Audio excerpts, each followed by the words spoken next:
Coming to you from a postponed NASA launch site, I'm RJ Balde, and this is the TRICHOMES Hash podcast. On this show, we feature conversations about trending cannabis topics. We also bring in industry insiders and influencers to discuss their point of view. In this episode, I'll be talking to Doug McHart about his experience with CBD hemp extraction and how he used his knowledge in both biochemistry and business to start his own CBD company. We'll also talk about how he saw the benefits of CBD in his family members firsthand, the controversy within the vaping industry, and much more. Without further ado, let's hash it out. Today, I am joined by Doug McHart, founder and CEO of North Slope Brands, which aims to provide sensibly formulated, rigorously tested, and compassionately priced CBD products for daily use. Doug, how you doing, man? Good. How are you? I'm doing all right. How has your quarantine been, and where are you coming from right now? We're coming from Eugene, Oregon, so we're sort of out, not in any of the hot zones. And quarantine's been stressful on everybody, but it's also given me a lot more time the last couple of weeks with my children and family, and that's always good. Yeah. Now, I understand you're originally from the Pacific Northwest, but you spent some time making a pretty gnarly commute to like the Bay Area. Is that right? Yes, I did. I spent about a year and a half, I guess it was 2018 and part of 2019, flying to Oakland every week to work in the cannabis industry, to work for an extractor there. Wow. Now, how has that been different now? I would imagine you're not traveling as much as usual. No, I'm not. And I'm not working with that company. So that's been over for a while, but I'm definitely glad I'm not spending my days in the Bay Area now. Yeah, totally. Now, tell me about North Slope. What do you do, and how did this company start? So North Slope Brands sort of came about from us looking at the CBD industry and where it was going, and not being really impressed with what we saw. You know, when you look at the products that are out there, we were seeing two groups of products, and the first group is garbage, and it's everything from cheeseburgers to pillows to athletics clothing, and I'd even lump hand sanitizer in that category. And then the other group, you have some really overpriced products that otherwise may be good products, but they're overpriced and in many cases very misrepresented as far as what they contain, and they're not priced for a realistic somebody on a realistic income to use daily. They're priced as a luxury item, and that just wasn't acceptable to us, and that's why we're here. And when did you sort of found the company? We founded it in mid 2019, so we're coming up on about 10 months that we've been developing products and getting started rolling. So within the first year of you establishing North Slope, you've already had to deal with this pandemic. Yeah, it was not the best timing.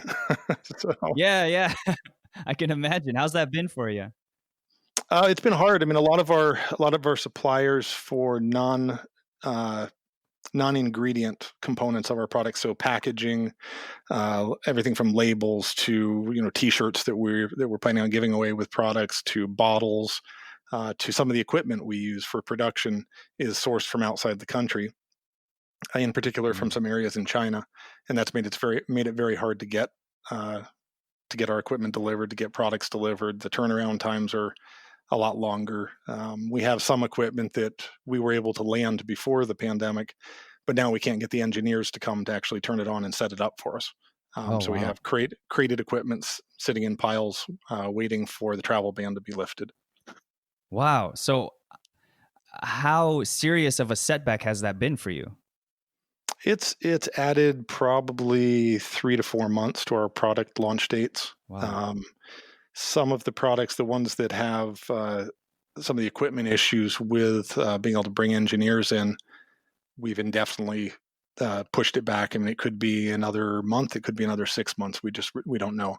And so we've changed our focus a little bit and moved towards some products that originally weren't our focus, but we're able to do them with the equipment we have, and we're definitely seeing a need for them in the market. Does that include your brand Green Elements? Yes, it does. Yeah. Now, can you tell me more about that brand?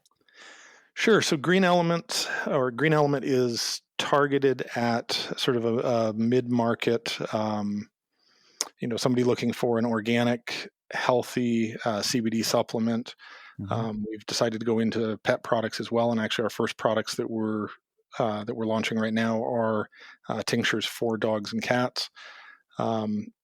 It's priced to be affordable without sacrificing any of the quality. It's all full spectrum, locally sourced cannabinoids. So we buy all of our hemp products from the Applegate Valley in Southern Oregon. We take it to extractors in Oregon that we have good relationships with and we trust, and then we refine it in-house and formulate our products in-house, do all of our own production and packaging, and then try to get it to the consumer at a cost that's affordable for everyday use.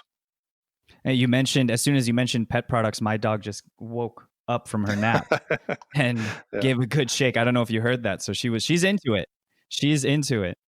Now, I understand much of the inspiration behind the development of North Slope and Green Elements came from how you saw hemp help your family members recovering from joint replacement surgery. Can you tell me about that? Yeah. So I had a family member that did 3 joint replacements in a 12-month period. And so I believe it was a hip and 2 shoulders.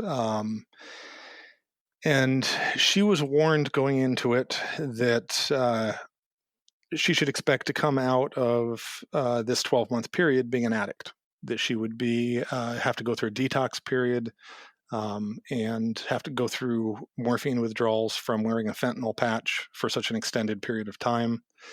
And that isn't really, to me, an acceptable model for controlling pain.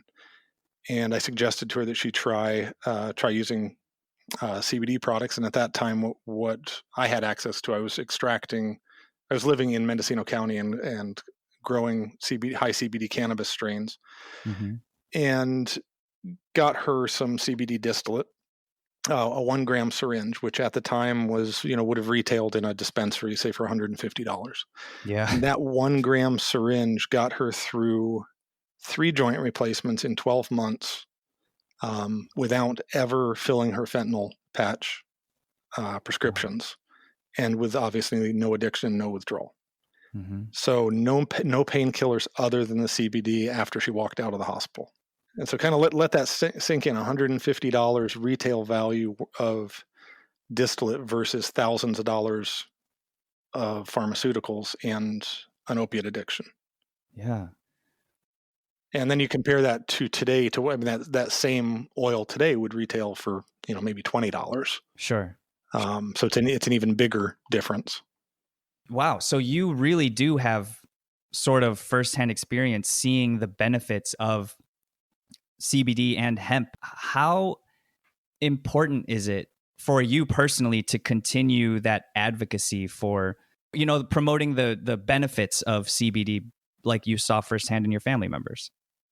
It's very important. And that's part of, that is really the reason for Green Element and for North Slope brands and the other products, the other brands that we're looking at releasing, is to try to make those. There's no reason. Okay, if you step back and look at the groups that are using CBD the most, the highest dosages and the most steady dosing of it, it's PTSD, it's chronic pain. Those are probably the 2 biggest. Those people using it for those ailments or those issues are needing sustained dosages over a long period of time that are consistent. So sometimes multiple doses a day, relatively high dosages. They benefit much better from full spectrum cannabinoids versus isolates. But if you look at what's on the market, you have a lot of isolate products. You have full spectrum products that are questionable as to whether they're actually full spectrum.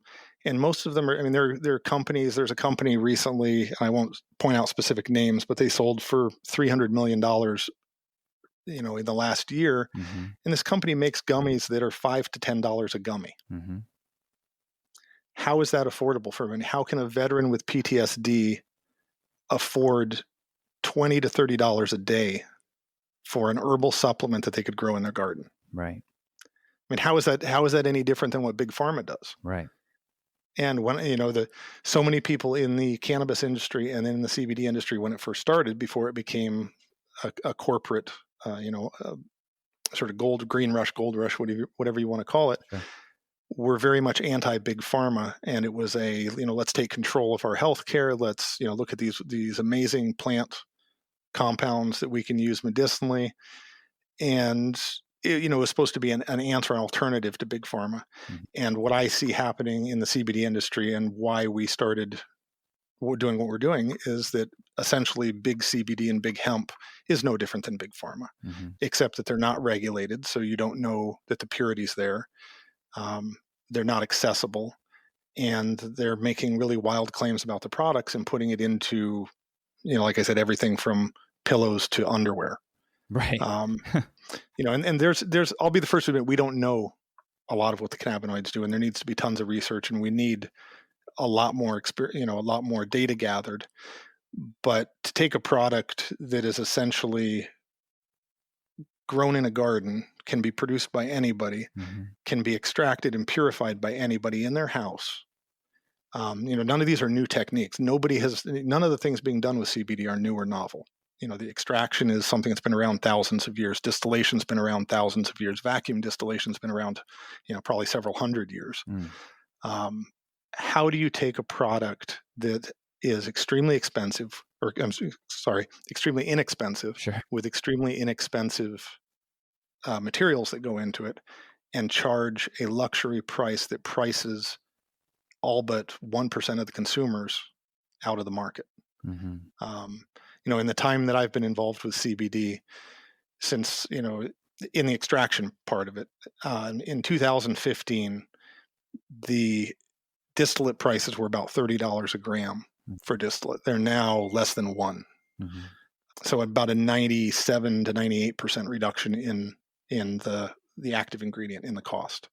Biomass prices have come down from $1,000 a pound to, I just saw, most recent pricing I saw today was $2 a pound. Wow. Since 2015? Since 2015.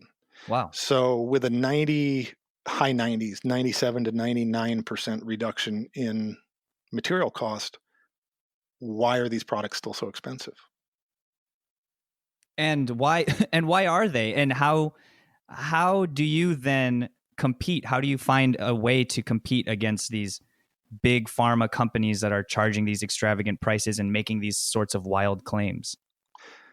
I think, the only answer I've been able to come up with is, as for why they're still that expensive, is that they can be, is that people are still willing to pay it, and these companies are willing to charge it, and it's greed. It's, plain and simple, it's greed. If you look at the margins, a lot of these companies, their margins, they're running somewhere in the 80, 85, 90% margin, profit margin on their products. Some of them a lot more than that. The material cost and the packaging cost to put out most of these products is very minuscule compared to the product. And granted, you have overhead and you have staff and you have these other things. But they're also including a lot of salaries in their overhead, and they're making money while they can, and I get that. I understand that that's capitalism and that's the society we live in. But there's also a side of it that if you truly believe that cannabinoids are medicine, I think there's a responsibility to be reasonable about the money that you're making. And yes, if you're putting hundreds of thousands of dollars into production equipment and producing a product, you deserve a return on your investment. But a return on your investment at the expense of the people who need the product, why are you getting a 97% or a 95% profit margin when you could be getting a 50% profit margin, which is normal for most manufacturing? Right.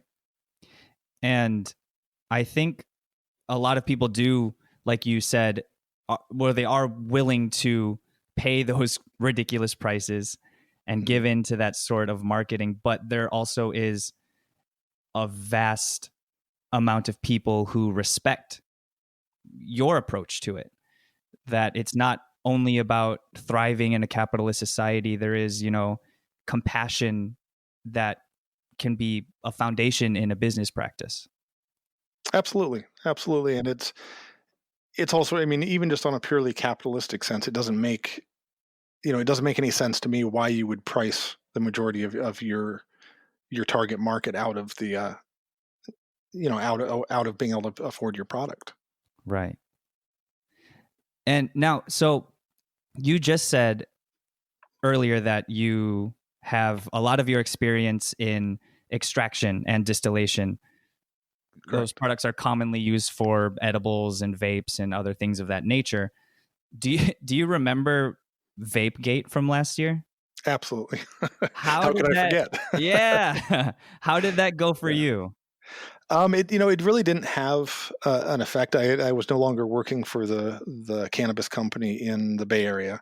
Uh-huh. We do not at this time produce vape products, although we have looked into producing a vape product because I think there's some problems with the vape industry and the way CBD is being treated in the vape industry. Sure. So it didn't have an immediate effect, but I think it made it, very crystal clear to me that we need some level of regulation, and and I guess the quality control and the testing needs to be ramped up. Outside of the cannabis industry is already regulated fairly well. The testing's fairly well established. The hemp industry is way, way, way behind where the cannabis industry is. And I think even beyond the testing, though, there's an ethical or maybe educational gap in the business side of producing products for the vape industry and for the cannabis industry. And I think what it comes down to is people looking at producing something like a vape and saying, okay, this product is natural, so we can use it as an additive. Well, something being natural and being edible doesn't mean it can be that you should inhale it. Sure. Something being natural and plant derived doesn't mean you should concentrate it and consume it. Sure. And so there needs to be some moderation and some data gathering as far as what these products do and how they affect people's bodies.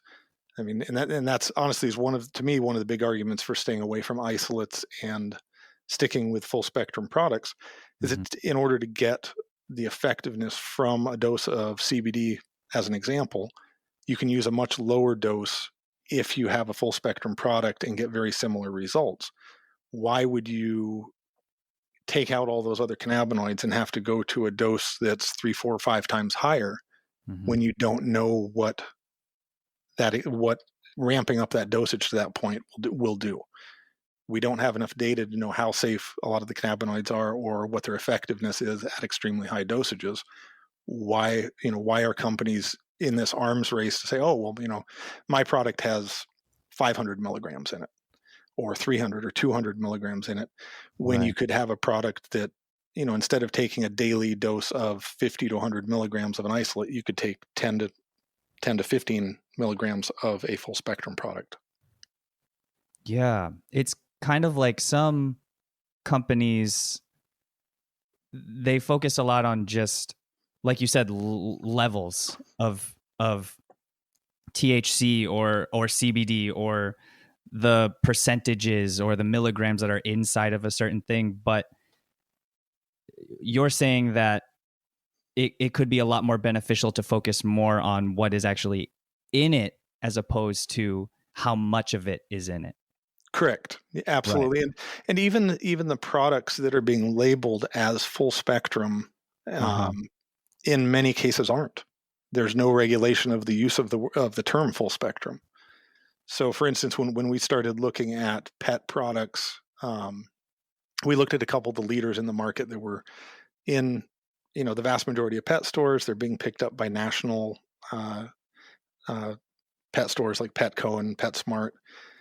And if you go to their websites and look at their products are labeled as full spectrum. They're labeled as having a certain amount, say 100 milligrams of CBD and another 600 milligrams in the package of other beneficial cannabinoids, I think was the term they used. But if you go and look at the COA, all that's in it is the 100 milligrams of CBD of isolate. There's no trace of any other cannabinoids in it. And so how is a consumer supposed to know what it is they're getting when there isn't any regulation over the use of these terms? And most people aren't going to go read the COA. Right. And even if they do read the COA, when we started looking at a lot of the companies out there, some of these, and again, these were huge companies that are very well respected, have very good reputations in the market. And we Mhm. started looking at their COAs and going through and comparing them to what their claims were. And we found some of the COAs where there were math errors on them, that they didn't make sense what they were saying in the results of the COA. And so Mm. we'd contact the laboratory that produced the COA and ask them to verify it. And we got emails back saying that the COAs had been altered and that they couldn't verify them. So so even if a consumer Well, goes and looks at the COA, how are they supposed to know what it is they're getting? that's just something that can be done to just change the COA like that without any sort of regulation? So the hemp industry is the regulation in it is very loose, and it's getting Uh, better. A lot of that, I think, comes down to the states, and it would come down to somebody actually blowing the whistle on these people and actually, pointing out that what they're doing is incorrect. mhm. I know, for instance, that like the Oregon Department of Agriculture that monitors us because our manufacturing site is in Oregon, that I Mhm. discussed some of the things we found with our inspector from the ODA without telling him who the company was. Just this is what we saw, and he Mhm. was furious. I mean, absolutely horrified that somebody would do it. You don't alter a document like that.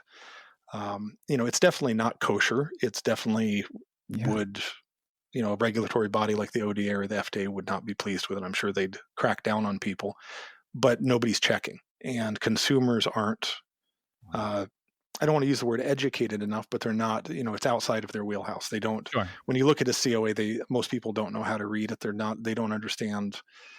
They don't read it carefully. Um, Right.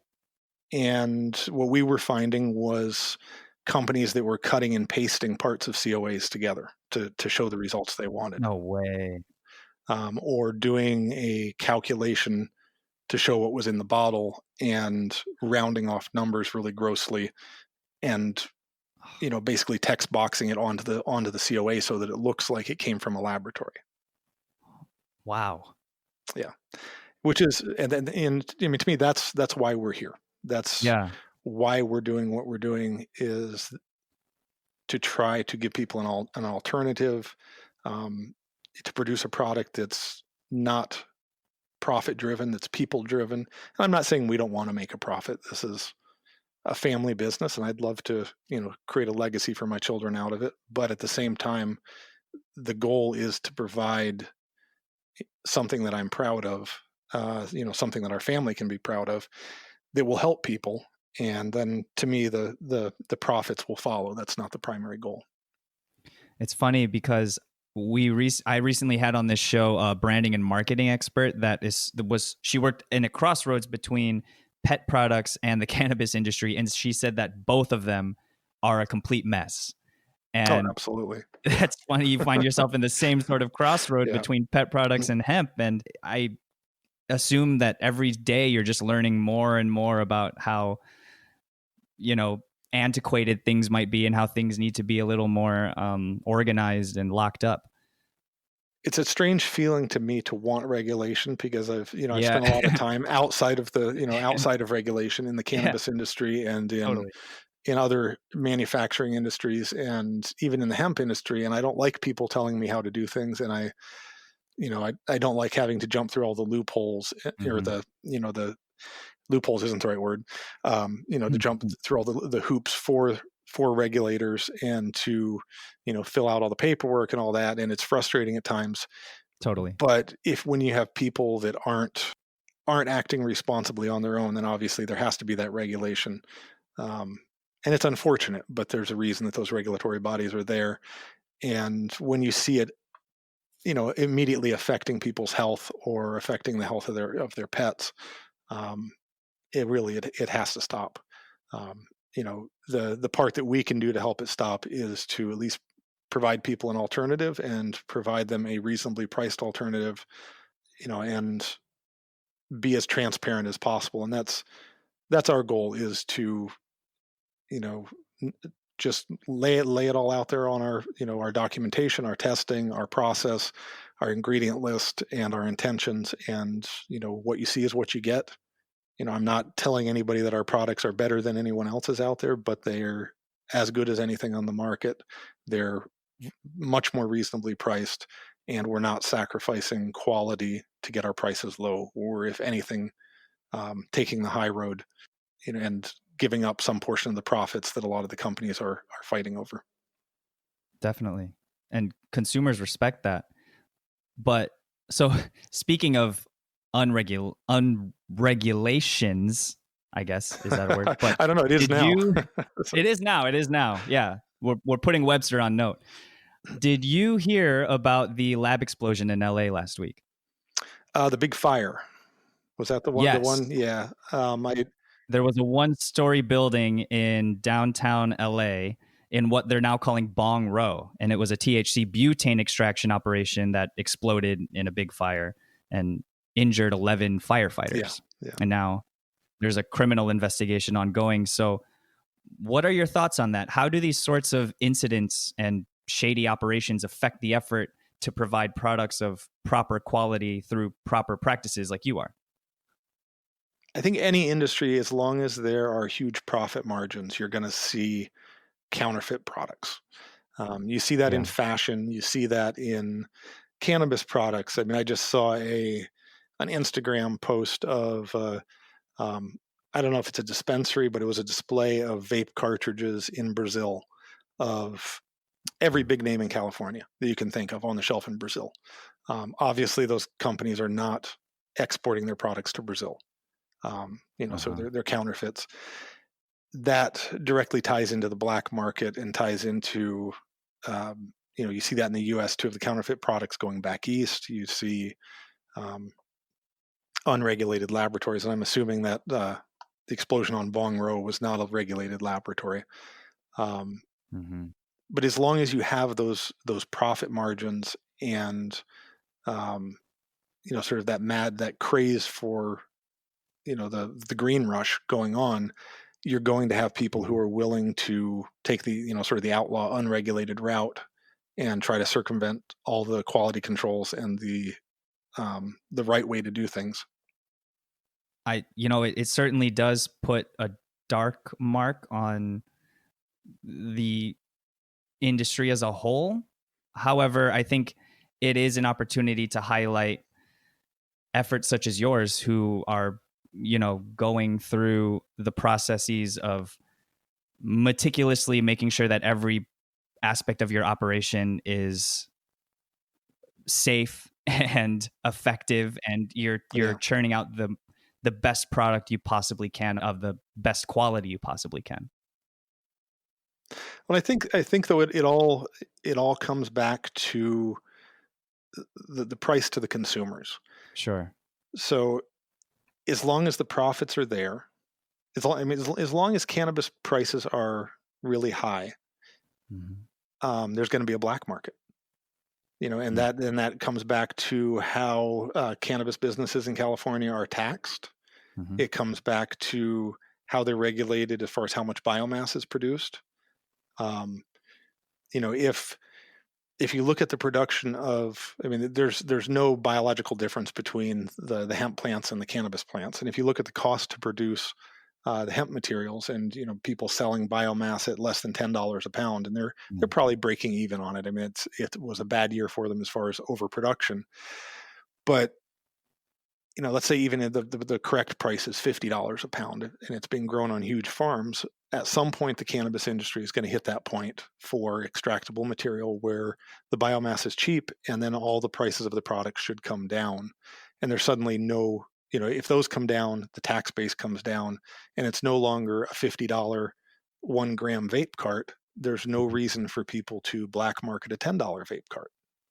And so, I think it'll work itself out over time, but it's going to it has to start with the way the regulators are addressing cannabis, and it goes back to the size of the grows, the way things are being licensed, and the tax base.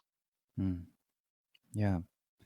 Now, you went to Reed College, right? Yes, I did. Yep. For biochemistry? For biochemistry.